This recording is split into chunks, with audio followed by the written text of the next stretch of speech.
Hi, boys and girls. Miss Lehmann here. We're going to read another installment of Dexter the Tough. When we had left off, he had written his first paper for his teacher. Chapter 2. Dexter spent the whole recess huddled by the side of the building, alone. Once a boy came over and asked, "Want to play kickball with us?" Dexter just shook his head. His throat felt too swollen to let out the word no. He dug the toe of his tennis shoe into the pebbles that covered the ground between the building and the grass. He lifted his foot a little. Some of the pebbles skipped over the tops of the others. Some of them hit the side of the school. Dexter slid his foot through the pebbles again, scattering more of them. It felt really good to kick something. Dexter liked the sound the little stones made hitting the school. It was the first thing he liked all day. "Stop that!" A woman Dexter hadn't noticed yelled at him. "Are you trying to break a window?" Dexter wasn't anywhere near a window. He turned his back and walked away from the woman without answering. At his old school, he would have said, "Sorry." No, at his old school, he wouldn't have been standing around kicking pebbles. He would have been out playing with his friends, Jadel and Dylan and Robert and CJ. They didn't play sissy games like kickball. They played football and basketball. Don't think about it, he told himself. The woman who'd yelled at Dexter blew a whistle.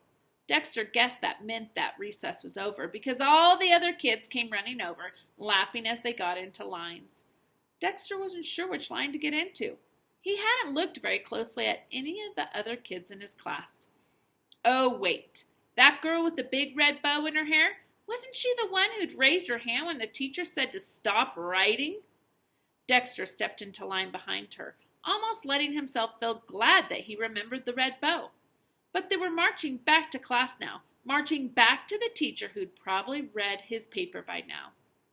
"Dexter, would you like to go first?" the teacher said as soon as they were settled in their desks again, as soon as she had explained that everyone else was going to have silent reading time while she workshopped with each student.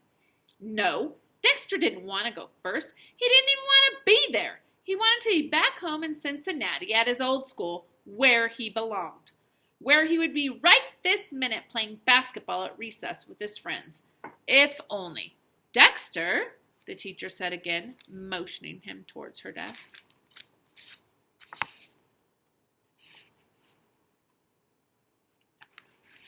Somehow Dexter's feet carried him to the front of the room. His heart thudded so loudly he couldn't hear quite what she was telling him to do. Oh, sit down. All he had to do was sit down. He slid into a smaller chair beside the teacher's desk. She bent her head down over his paper, reading what he'd written. She frowned. "Oh, dear," she said. "Beating someone up? A fight? This isn't true, is it, Dexter? You didn't hurt another child, did you?" She peered at him across the desk. She had blue eyes. Dexter hadn't noticed that before. Her eyes were the color of the sky on a beautiful spring day, the color of a marble Dexter's dad had given him once, explaining that it had been his when he was a little boy. "When kids actually still played marbles," Dad had said with a laugh, flexing his muscles dramatically and surprising Dexter by flicking the marble clear across the room. That had been when Dad actually still had muscles. "Dexter," the teacher said gently. Dexter felt his face get hot. Beating up a kid was fighting, and of course fighting would be a very bad thing at this school, just as it had been at his old school. Only bad kids got in fights. Maybe I'm a bad kid now, Dexter thought. The teacher's blue eyes were begging him to say it wasn't true. He hadn't really been in a fight. Bad kids don't just get in fights, Dexter thought. They lie too. And if I'm a bad kid, I can do anything I want. "No," Dexter said. "It isn't true." He was surprised at how strong his voice sounded, how easy it was to lie. The teacher leaned back in her chair. "I'm very glad to hear that," she said, smiling again, the twinkle back in her voice. "Not that I really believed that you would beat someone up." The way she was looking at him made Dexter's face feel even hotter. "Oh, yeah," he wanted to say. "You think I'm too small to win a fight? Too scrawny to beat anyone up?" People were always talking about how tiny Dexter was. He'd weighed just 4 pounds when he was born, so he'd started out behind. The only big thing about him was his eyes, which always seemed to take up half his face in pictures. Just tell people that one of these days you are going to grow into those eyes of yours, Dexter's mom used to say sometimes. And then watch out. That was back when Dexter's mom had time to say anything to Dexter, when she had time to be his mom. Dexter swallowed hard. He lifted his arm, which seemed to be shaking a little, and pointed to one sentence at his paper. I am tough. He wasn't sure if he was reminding himself or the teacher. The teacher looked a little bit confused, then she laughed. As far as Dexter was concerned, this teacher laughed way too much. Oh, very good, Dexter, she said. You noticed that you spelled a word wrong. This is what's so great about revision, when you can find your own mistakes and fix them. We usually don't worry too much about spelling until the last stages of revision, but since you saw it already, what should you have written instead of T-U-F? Dexter shrugged. The teacher didn't understand at all. It's T-O-U-G-H, the teacher said, writing it in big letters at the top of his paper. That seemed wrong, too.